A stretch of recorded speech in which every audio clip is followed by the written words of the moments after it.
The Canadian Museum for Human Rights is located on ancestral lands on Treaty 1 territory, crossroads of the Anishinaabe, Ojibwe, Inninewak, Cree, Anishinaabeg, Oji-Cree, Dene, and Dakota peoples. The Red River Valley is also the birthplace of the Métis. We acknowledge our Inuit relatives in the north and the ancestral lands they call home. We also acknowledge the water in the museum is sourced from Shoal Lake 40 First Nation, and our hydroelectricity is generated by waterways in the north on Treaty 5 lands and by the Winnipeg River in Treaty 3 territory. The museum is committed to reconciliation, which begins with our acknowledgement that Canada committed genocide against Indigenous peoples. The Indian residential school system is a key component of this genocide, but we also acknowledge acts of genocide against thousands of missing and murdered Indigenous women, girls, and 2S LGBTQ+, and we will continue to bring these stories to light in our work at the museum. Le Musée canadien pour les droits de la personne est situé sur des terres ancestrales, sur le territoire visé par le traité numéro 1, carrefour des Anishinaabe, Ojibwe, des Inninewak, Cree, Anishinaabe, Oji-Cree, des Dene et des Dakota. La vallée de la Rivière-Rouge est également le berceau du peuple métis. Nous reconnaissons nos relations avec les Inuits dans le nord et les terres ancestrales qu'ils considèrent comme étant leur patrie. Nous reconnaissons aussi que l'eau du musée provient de la Première Nation de Shoal Lake numéro 40 et que notre hydroélectricité est produite par des cours d'eau du nord sur les terres visées par le traité numéro 5 et par la rivière Winnipeg sur le territoire visé par le traité numéro 3. Le musée s'engage à la réconciliation, qui commence par la reconnaissance du fait que le Canada a commis un génocide contre les peuples autochtones. Le système des pensionnats indiens est un élément clé de ce génocide, mais nous reconnaissons également les actes de génocide commis à l'encontre de milliers de femmes, de filles et de personnes 2S LGBTQ+ autochtones, disparues et assassinées. Et nous continuerons à mettre en lumière ces histoires dans le cadre de notre travail au musée. Danse, bonjour. Hanista, Nepawis, Capscal, Kehoesquia, Equa, Nicasumis, Satim and Pimitat, Equa, Charlotte, Kihune Dodem, Red River Valley, Dochin, Tastawiniao, Tipimiswak.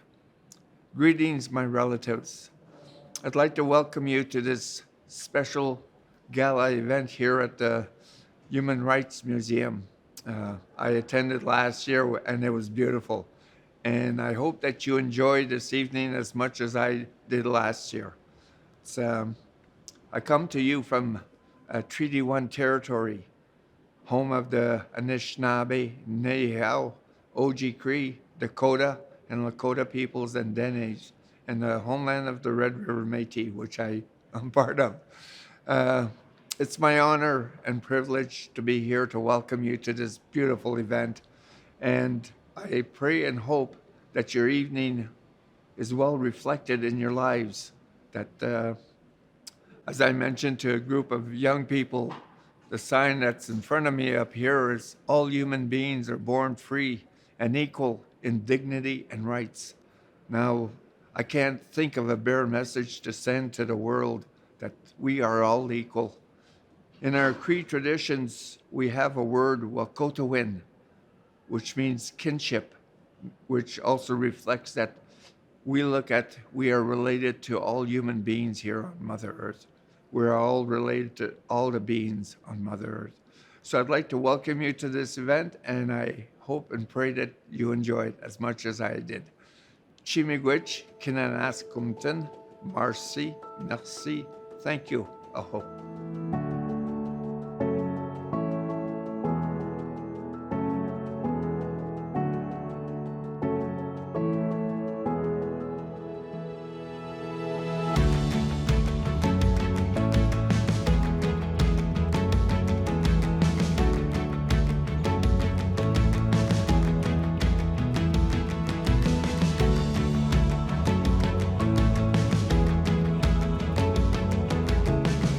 Thank you for joining Gala 2022, Raising Our Voices. Bienvenue à Gala 2022, faire entendre nos voix. I'd like to introduce your MC for this evening, Aisha Khan, CEO of the Canadian Museum for Human Rights. J'aimerais vous présenter votre animatrice pour la soirée, Aisha Khan, directrice générale du Musée canadien pour les droits de la personne. On behalf of everyone at the Canadian Museum for Human Rights, including our staff, volunteers, advisory councils, and supporters, welcome to Gala 2022, Raising Our Voices. Au nom du Musée canadien pour les droits de la personne, y compris le personnel, les bénévoles, les conseils consultatifs et les donateurs et donatrices, soyez les bienvenus. When I say welcome, I want you to know that it's more than just a greeting for tonight's event. It's also an invitation to join us in our daily work to build a world where everyone values human rights and takes responsibility to promote respect and dignity for all. This evening, we're reflecting on diversity and inclusion in sport. When sport is at its best, it builds life skills and brings teammates together across divides as they learn to trust and support each other. But as many have been recently reminded, sports can also be toxic with devastating consequences. We cannot let that part of the culture go unchecked. Sports are so deeply ingrained in the fabric of our daily lives, especially for youth. And it's because they are so important that we have a responsibility to make sure that every rink, field, and gymnasium is a source of joy and confidence for everyone. And of course, there's work underway that should give us all hope. But if we want to keep taking steps on the path to a better tomorrow, we all have to do our part today and create welcoming, safe spaces for everyone. We don't all have the skills to play elite sports, but we do have the power to shape the culture around sports. And this evening, we're going to learn how. We are thrilled and honored to be welcoming our keynote speaker, NHL Executive Vice President, Social Impact, Growth Initiatives, and Legislative Affairs, Kim Davis. In her remarks, she'll share her essential work championing a culture shift in the NHL and invite all of us to join her in that work. As you listen tonight, take her words to heart. I hope you leave this gathering re-energized to transform sport for the better.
Hello, bonjour, bonjour.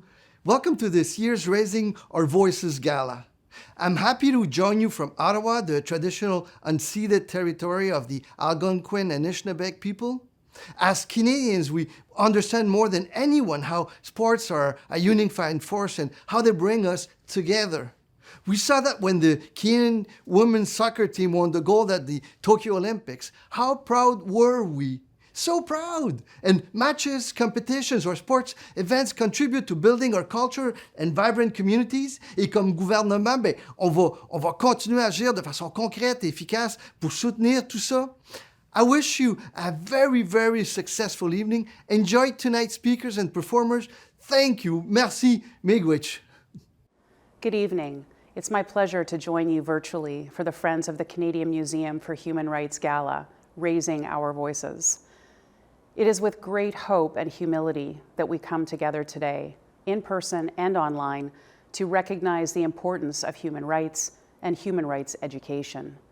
Thank you to Chair Pauline Rafferty and CEO Aisha Khan, the Board of Directors, and the Friends of the Canadian Museum for Human Rights for inviting me to participate in today's hybrid event. I applaud the Canadian Museum for Human Rights and the Friends organizers for their ongoing work. Human rights are the foundation of our democracy, and it is important that we continue to educate and encourage all Canadians to value human rights for all. I want to take a moment to acknowledge and congratulate Gail Asper for her tireless work and tremendous contributions over the last 20 years. Her steadfast determination and unyielding dedication to making this museum a reality is an inspiration to all of us. Thank you, Gail. We are very proud of you. I would also like to acknowledge Kimberly Davis, your remarkable keynote speaker tonight. She is advancing human rights every day in her role as a Senior Executive Vice President with the National Hockey League, where she has dedicated her career to breaking down barriers in sport. Thank you to Kimberly for everything you do and for sharing your wisdom with everyone tonight. Congratulations again to the Friends of the Canadian Museum for Human Rights and everyone involved in organizing this incredible event tonight. I wish you all the very best and 20 more years of great success in our community. Thank you. Our next guest creates melodies that cross barriers and bring people together in joy and hope. Kelly Bado is an award-winning musician who weaves in influences from her African heritage, la chanson française, and American gospel music. As you enjoy the performance, listen to her lyrics inspired by love and equality. Welcome, Kelly. Hello, hello, tout le monde. Comment vous allez aujourd'hui? Moi, je suis super contente d'être ici. Mon nom, c'est Kelly Bado et je suis citoyenne du monde, citoyenne de la planète Terre. Et vous aussi, d'ailleurs, vous êtes citoyen de ce monde. Vous savez, je pense qu'il faut être reconnaissant pour cette planète. Parce que peu importe nos origines, peu importe notre langue, notre couleur de peau, c'est cette planète qui nous unit, qui nous réunit.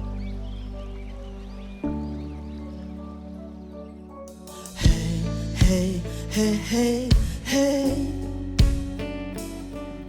You never let me down. You never let me down. Hey, tiens, je t'ai vu dans mes rêves. Quelque part où le temps n'a pas de place. Je revois ton visage et je retrouve espoir.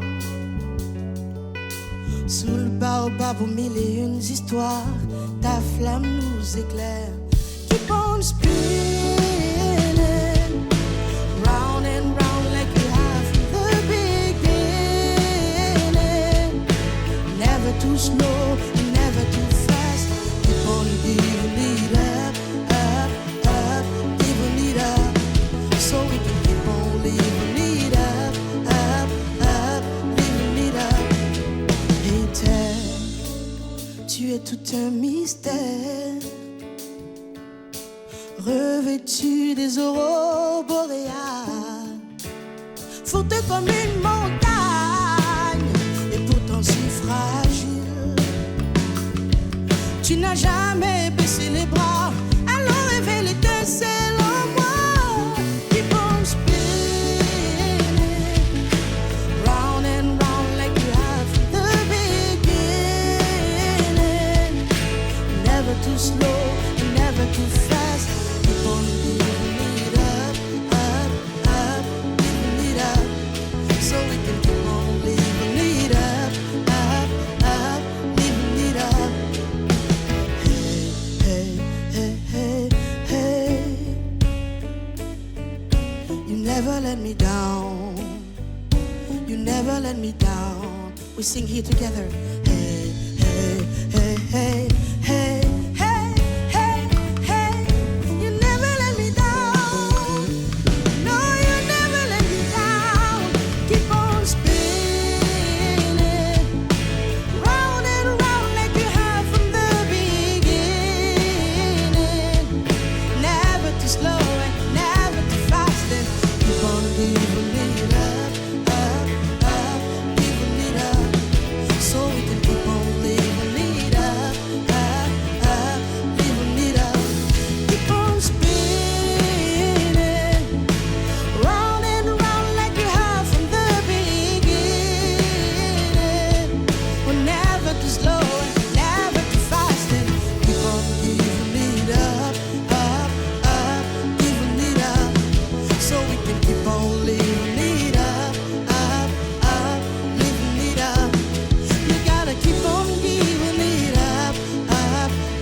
Thank you, Kelly.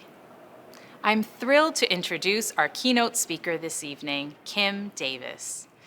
Kim is a visionary leader spearheading the NHL's efforts to create a more inclusive culture. She'll share her experience as a trailblazer and change agent championing diversity, equity, and inclusion in sport and across Canada. Joining her is journalist and award-winning sports activist Shireen Ahmed, whose work focuses on the intersections of racism and misogyny in sports. Welcome, Kim and Shireen. Kim, thank you so much for joining me today. Oh, what a pleasure. What brought you to the NHL? Well, I had the opportunity to meet Commissioner Bettman when I was a consultant with the organization Teneo that I spent 5 years with. And I was actually leading the project that Teneo was doing on behalf of the NHL. And during the time that I met Gary, the NHL was celebrating its centennial, its 100th anniversary. And Gary talked a lot about what had happened over the 100 years of the NHL. But he was talking more about what was going to happen in the next 100 years. And as he talked about that, he and I began to have some conversation and frankly some debate about what the NHL was going to need to do to really sort of reimagine its brand as it related to changing demographics. And he was so open to listening and learning. We use that term a lot now post George Floyd's murder, but I was using that term 20 years ago. Yeah. And he was so open to thinking differently about the future that when this opportunity came up to create the position that I now have to help the NHL think about the future, I figured maybe this is where I'm supposed to be, towards the end of my career. Can you share any experiences by being impacted by problematic issues around your places of work that you've had? Yeah, the one experience that I had early in my career as a young professional that left an indelible mark on me, not in terms of me being fearful about the experience, but it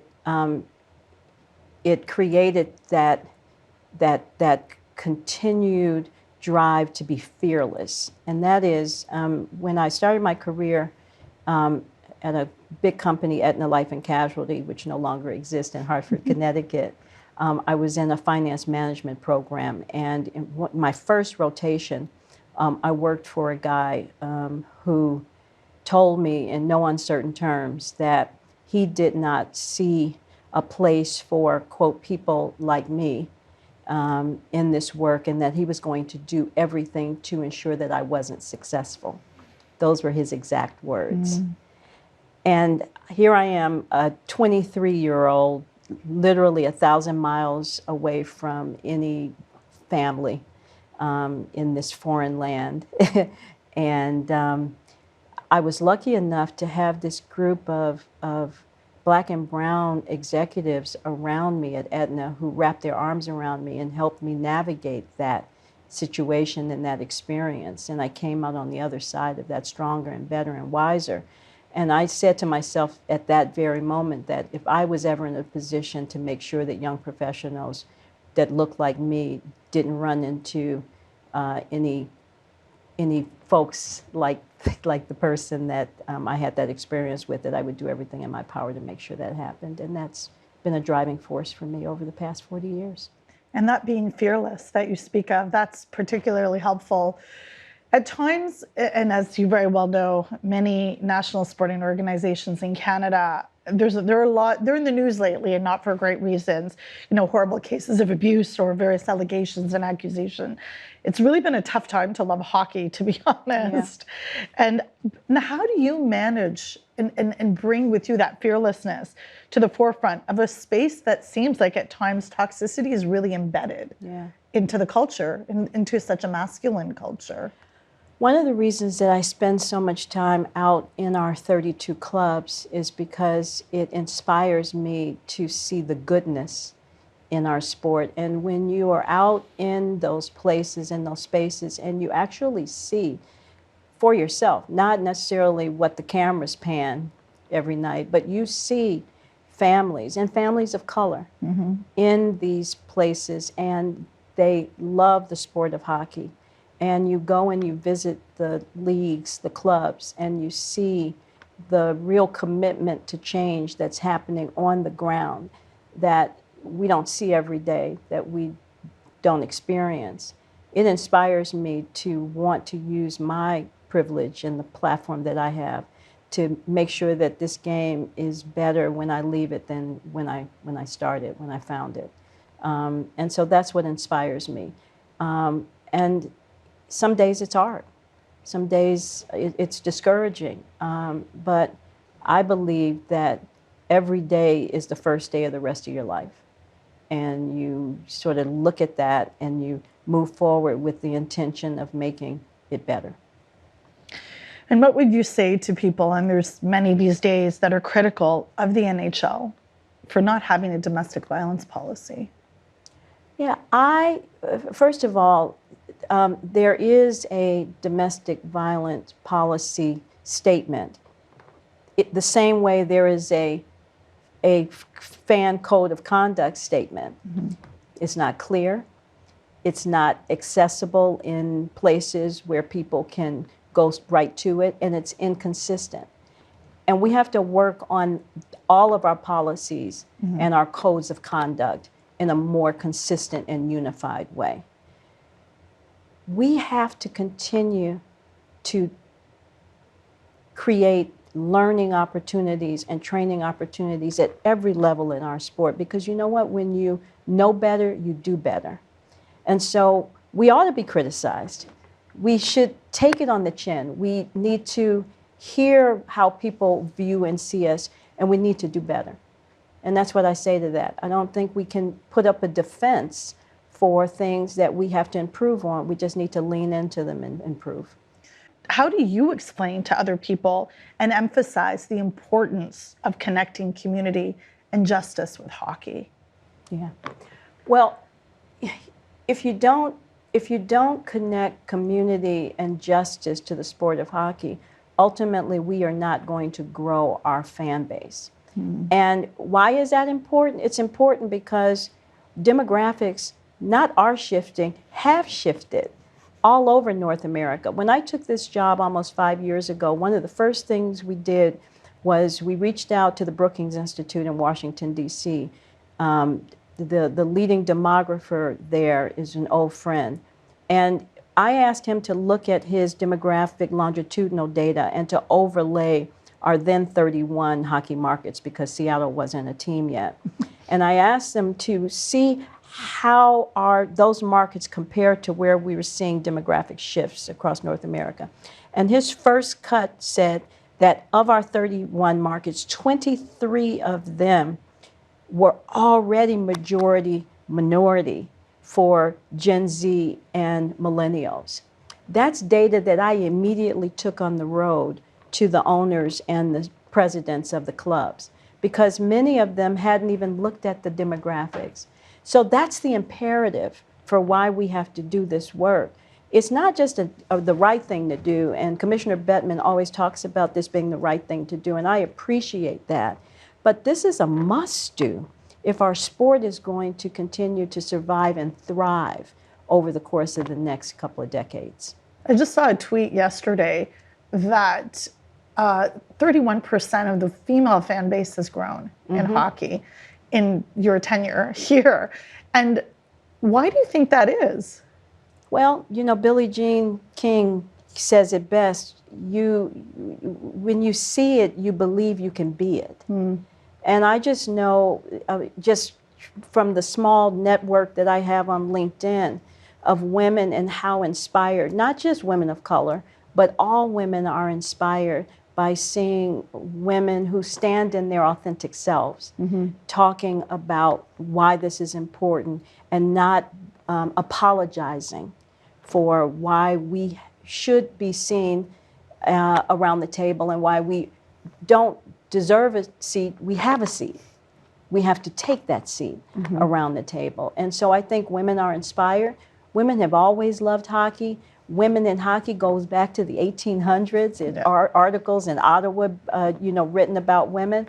We've been achieving in the sport of hockey forever, and now we are bringing that to the forefront. Yeah, and women's hockey is some of the most exciting in the Oh, world. my I mean, gosh. I've always said that the Canadian versus women's teams, versus U.S. women's teams, is the most exciting rivalry in Such sports. an amazing rivalry. It is wonderful, and Yeah. I think that's really interesting. And my foray into hockey wasn't through my father or brother; it was through my mom. Wow. But when she came to Canada, I became a fan. Yeah. And so it's really interesting that people are coming back to that and feeling, particularly when hockey feels like it's quite polarizing, to be honest. Yeah, yeah. So, I mean, that's something to look forward to It is. and increase. So why should people care about hockey, Kim? Like, why? I do because, I'm genetically predisposed to care about hockey. And why should they care about eradicating sexism, homophobia, and racism in hockey?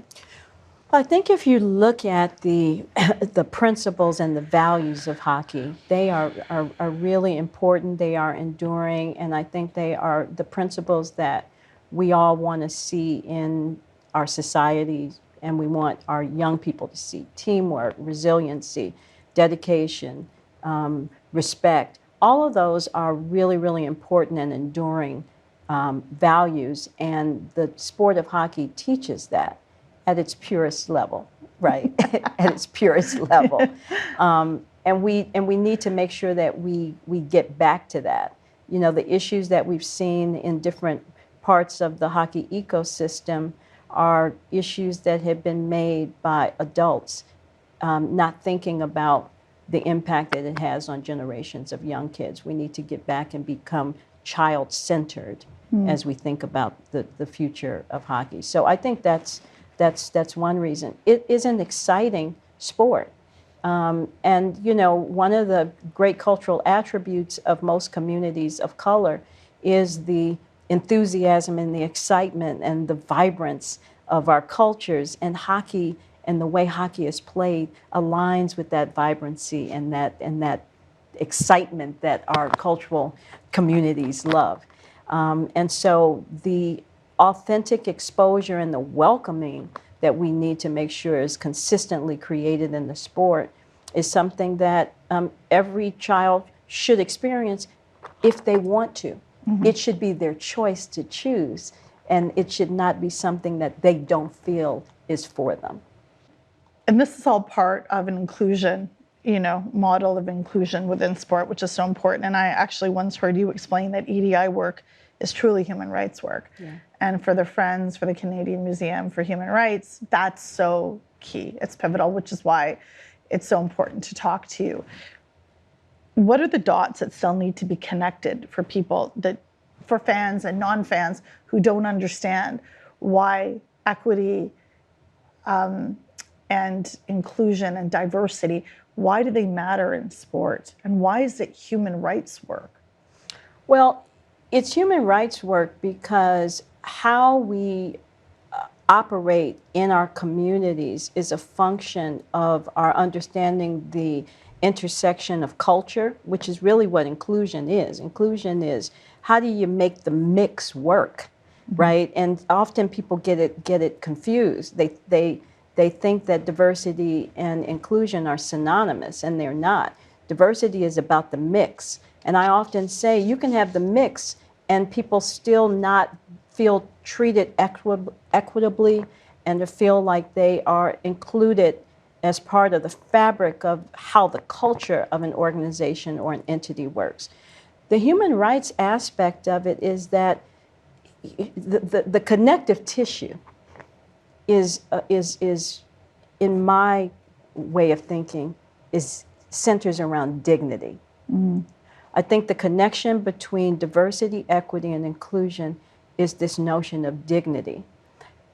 Everyone wants, deserves, and must have dignity in order for our civil societies to work. And dignity creates this connection where everyone, regardless of race, gender, ethnicity, sexual orientation, whatever the intersections are that we all represent, dignity forms the basis, and it is the connective tissue, I believe, of why this all matters. And in sports, it has to be dignity at the centerpiece to create teamwork and respect. If people don't feel the sense of dignity, they aren't going to operate. From small, from little, dignity is important. So that, to me, is where the connective tissue of all of this centers. And it's something that we all want and desire. And that dignity that you speak of is something that I think there's a longing for. It's such a longing. For fans, that inclusion that's so, it seems so easy when you explain it. Well, but to put it into practice. To put it into practice requires uncomfortable conversations. Right. And what is missing in our civil society is the willingness for us to suspend judgment and to move into those waters where we are willing to get comfortable with being uncomfortable. And those uncomfortable conversations in your journey and your path here, when you took this role, it would be one of the first times a Black woman would be at the executive level of a major sports organization in North America. And did you know then what impact that would have for racialized young women all over the world, and that they would also have to navigate through those uncomfortable conversations? I didn't know what that would have meant in the world of sports, but I for sure had experienced what that meant in financial services and investment banking, where I had spent over 20 years. And I saw the change that happened in that entire industry over the course of 20 years because women of color on Wall Street came together. The few of us came together and worked to affect change and to bring more people and women of color from universities into that environment. And now you see a very, very different milieu in investment banking and financial services because of that work that was done 25 years ago, almost 30 years ago, by a small handful of folks. So I know the kind of change that can happen in a very hyper-masculine, male-dominated environment. And so I have hope and continue to have hope for our industry. What do you think has been your biggest impact in not just in the sports space, but you also intersect with equity, diversity, inclusion work all over the world. What do you think has been your biggest impact in all these spaces? I guess maybe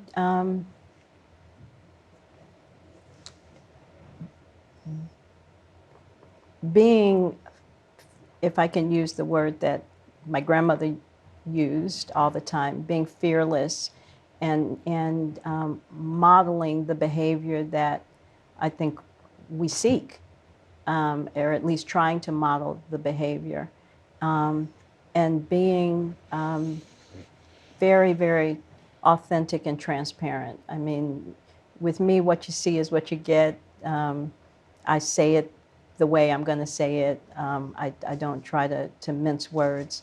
I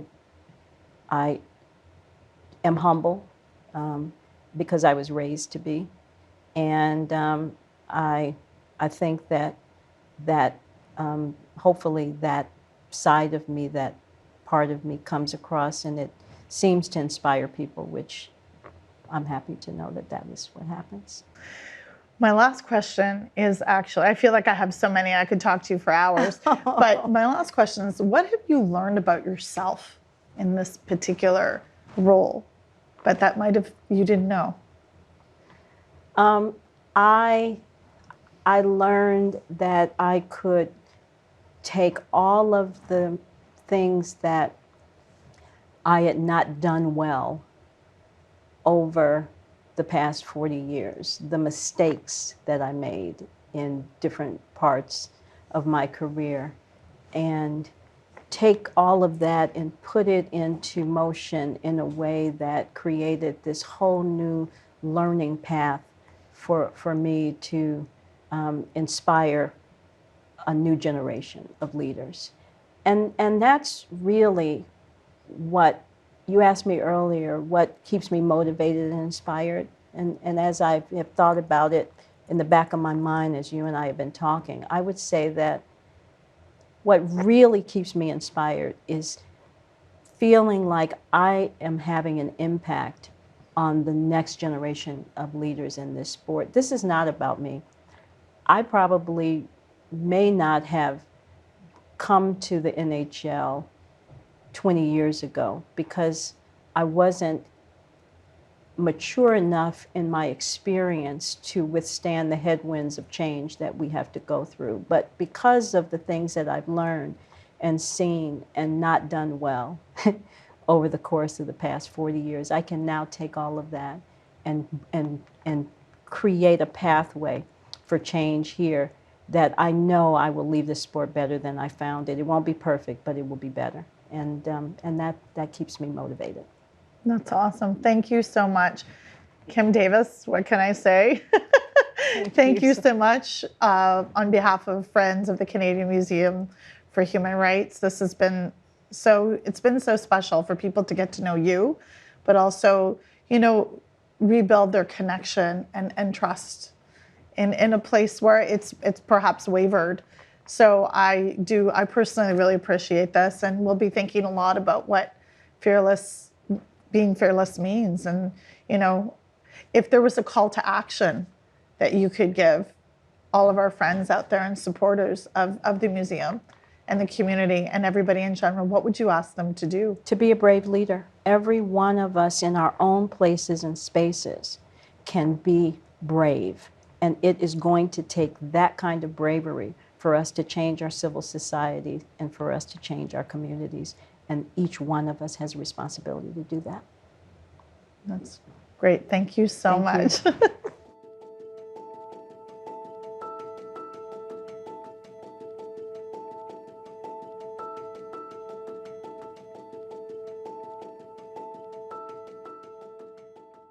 I'd now like to introduce Mark Chipman from True North Sports and Entertainment to speak about the youth event we held yesterday. Welcome, Mark.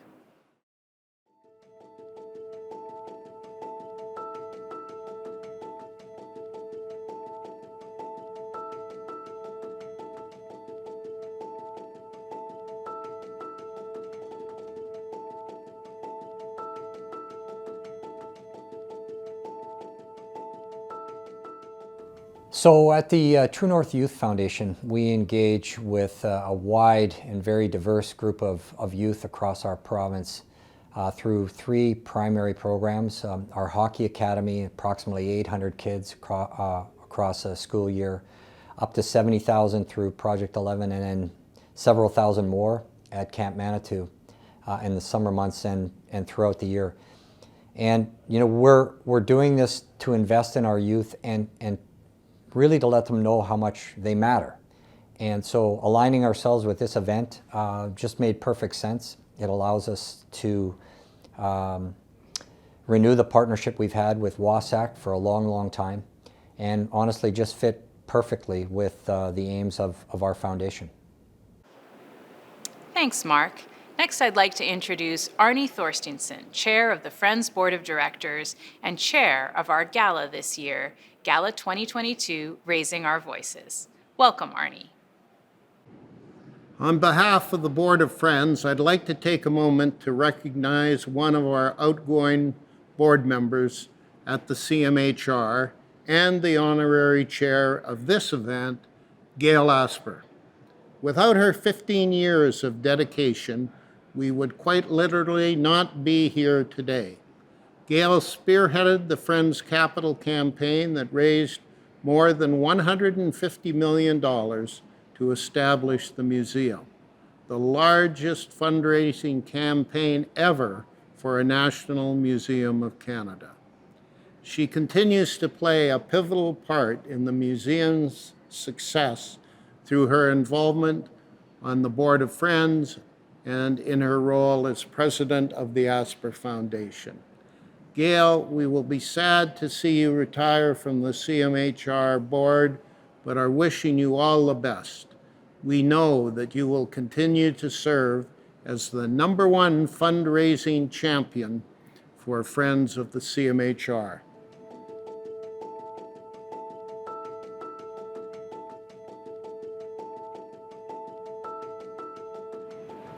Effervescent. Passionate. A gale force. Upstanding. Inspiring. Glorious. Gail, thank you. Thank you for pushing, and thank you for your amazing ability to make really difficult decisions and never give up. Your constant persistence is appreciated. You're both virtuous and wise. Thank you. Hi, Gail. Congratulations on your 20-year successful stewardship of what was initially your dad's vision and has become your passion. Overseeing the funding, building, and operating of a National Human Rights Museum in Winnipeg is an incredible accomplishment. Thank you for committing your time, energy, and resources to this amazing project.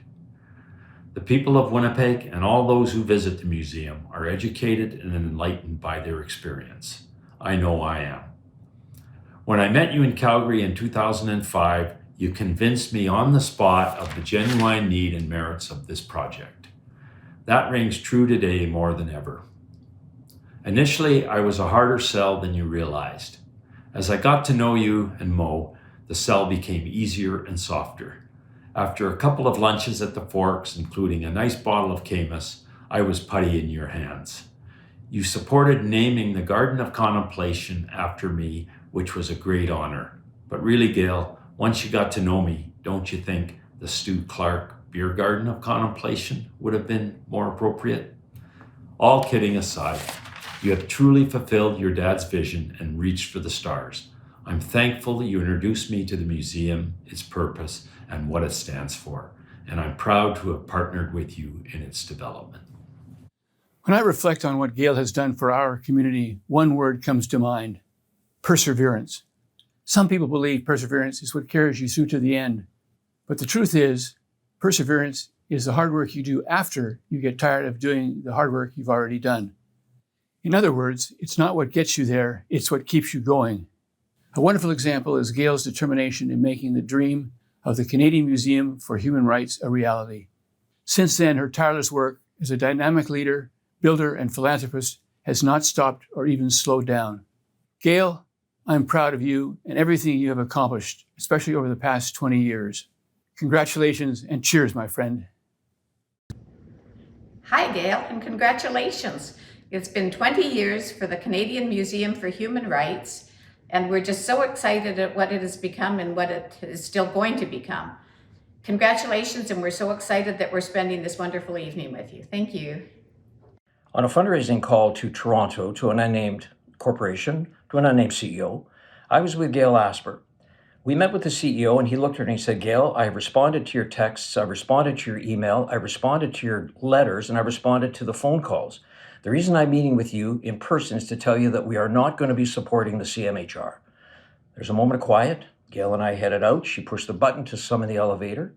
I looked at her and said, wow, where do we go from here? She looked at me and smiled and said, oh, he's clearly undecided. Gail Asper, I love you. Thank you. My name is Sherry Walder, and my husband Richard Morantz and I are thrilled to congratulate Gail on all of her accomplishments on the 20th anniversary of the Canadian Museum for Human Rights. Gail, you are my beloved friend of more than 40 years and one of the most inspiring, dedicated, and enthusiastic people I have ever met.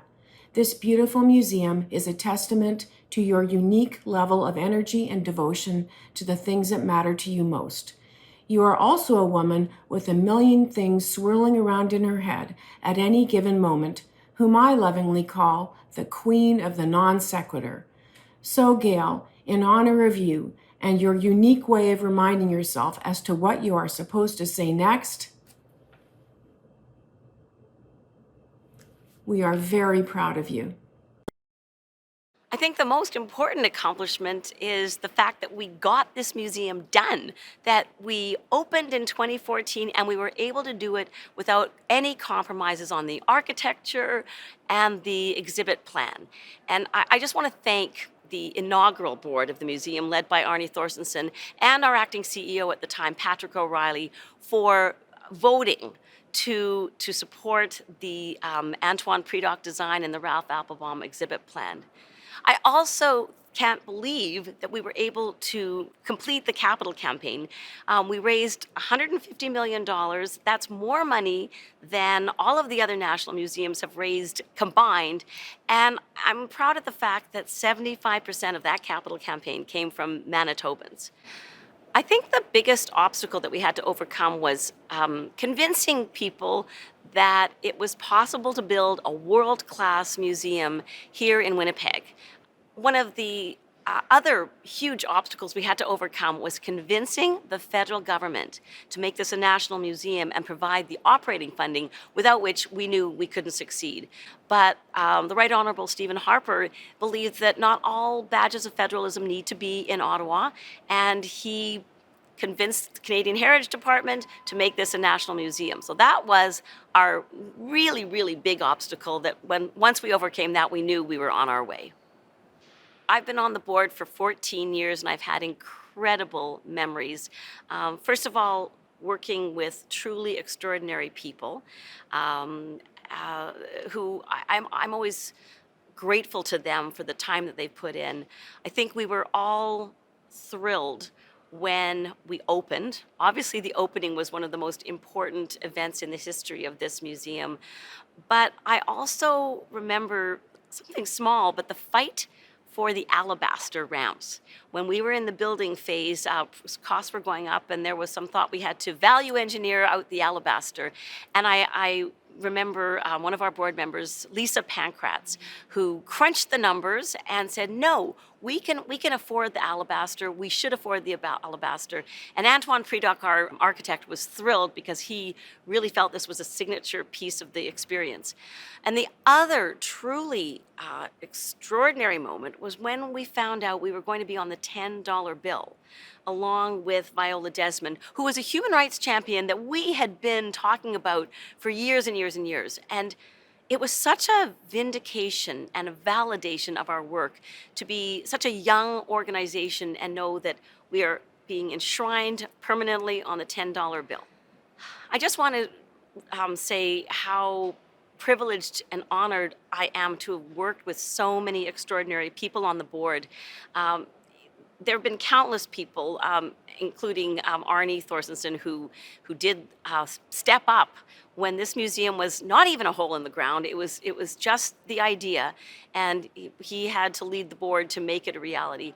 But I have enjoyed working with Willie Littlechild, who is an extraordinary community and Aboriginal leader, and so wise. It has been such a privilege working with Willie. And I was also very excited when on the inaugural board, Madam Justice Constance Gluby, Connie Gluby, was appointed to the board. And when I lived in Halifax, she was the Chief Justice of the Supreme Court of Nova Scotia. And she was such a hugely important person. I was a young lawyer, and I just remember being so thrilled to know that she was going to be on the board and how exciting it would be to work with her. So it's been wonderful working with all these extraordinary people, including our current board. If I was going to acknowledge all the people who played a role in making this museum a reality, I would probably be here for 40 hours. But of course, I do want to acknowledge the vision of my father, Israel Asper, without whom we would not be here.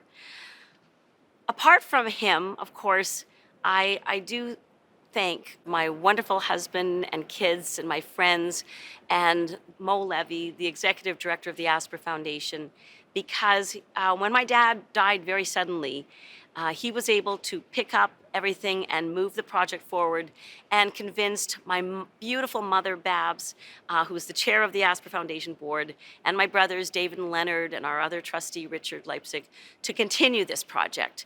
And then beyond that, it was really amazing to see how the federal government under Jean Chrétien and then Stephen Harper, how they also believed in this project. And again, we would not be here without that federal government support. And of course, the thousands and thousands of donors from every corner of the country who came forward to make this reality. And that's actually what helped to convince the federal government that this was an important project that people really want to make happen. So this is just an example of what happens when people come together and the extraordinary things that you can accomplish when you work in unity. My hope for the future of the Canadian Museum for Human Rights is that it continues to become a global center for human rights education and continues to inspire millions of people from every corner of the globe to become human rights defenders and stand up to advance and preserve human rights here in Canada and around the world. Thank you, Gail. On behalf of everyone at the Canadian Museum for Human Rights, thank you for your tireless commitment to our vision and to advancing human rights, respect, and dignity for all. Next is Mena Gainpul Singh, CEO of Friends of the Canadian Museum for Human Rights. As we near the end of our evening, I want to commend you on your steadfast commitment to advancing human rights in Canada and worldwide. For the last 20 years, our kind and generous donors have been crucial to this work. We know we would not be celebrating this milestone anniversary without you. Just being here shows that you value a world where each and every one of us is protected and empowered by human rights. Let those values inspire action, as that's where real change happens. When compassionate people like you work to dismantle barriers and foster a culture where everyone is valued, we can create space to invite people in. Thank you for being a part of this goal. There are a number of other folks we'd like to thank. Thank you to Gail Asper for all you have done. As we have heard from others this evening, you have put your heart and soul into everything you do, achieving some truly remarkable results. Thank you to our sponsors who made this evening possible. We are deeply grateful for your commitment to promoting human rights. Thank you to the event staff, performers, and special guests for making our evening so enjoyable. And of course, thank you to you. Wherever you're watching from, we hope this evening has encouraged you and reignited your passion for human rights. If you would like to make a donation or get more involved with our work in other ways, don't hesitate to reach out to me or anyone on the team at Friends. One way you can donate is through our website at friendsofcmhr.com. Just click on the donate button. As our time together draws to a close, please enjoy this final special performance. Thank you, Mena. Our final performance is Canadian folk pop band Indian City. Formed in 2012 by the late, great Vince Fontaine, Indian City's unique fusion of lyrics, music, and personality tells stories from an Indigenous perspective to create a bridge between Indigenous and non-Indigenous people across Turtle Island. Enjoy their performance.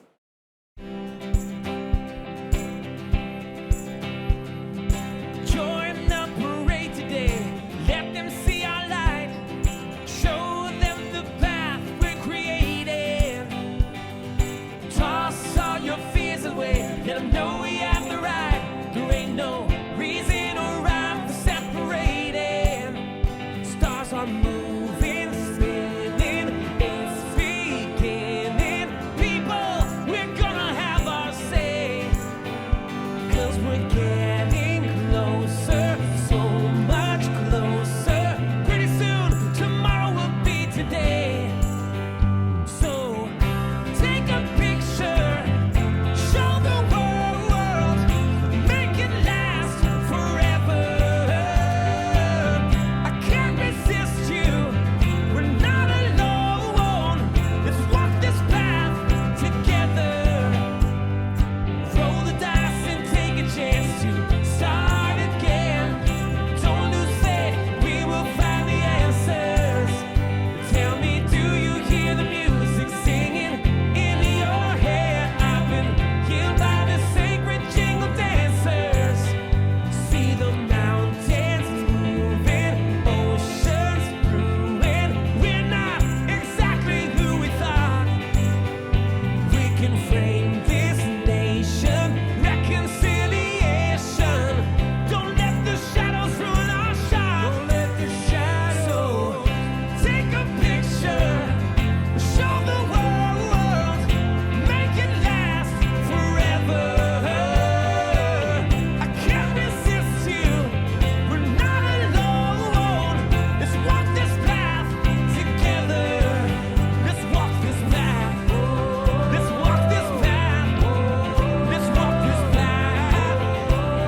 Thank you, Indian City. That was incredible. It's now time to bring our gathering to a close. On behalf of the Friends of the Canadian Museum for Human Rights and the Gala Committee, I'd like to thank all the speakers and performers, as well as the sponsors who made it possible. Il est maintenant temps de clôturer notre rassemblement. Au nom des amis du Musée canadien pour les droits de la personne et du comité du Gala, je remercie toutes les personnes qui ont pris la parole et les artistes ainsi que les commanditaires qui ont rendu cet événement possible. Stay tuned for the full list of those sponsors in just a moment. So I hope that tonight's event has inspired you to push back against toxic sports culture and help create uplifting spaces. Our youth are counting on us. Thank you, and good night. Hope to see you next year. Friends of the Canadian Museum for Human Rights are grateful for the support of our generous sponsors. Les Amis du Musée canadien pour les droits de la personne sont reconnaissants du soutien de nos généreux commanditaires. Youth Event Sponsor, commanditaire de l'événement jeunesse, Canadian Tire. Human Rights Innovator, innovation des droits de la personne. The Asper Foundation, the Azrieli Foundation, the Globe and Mail, Stuart Clark. Human Rights Visionary, Vision des droits de la personne. Bonnie and John Bueller, CM. Calgary Sports and Entertainment Corp. The Gail Asper Family Foundation. Johnston Group, Inc. Temerty Foundation. Toronto Maple Leaf Hockey Club. The Winnipeg Free Press. The Winnipeg Jets. Human Rights Advocate. Défense des droits de la personne.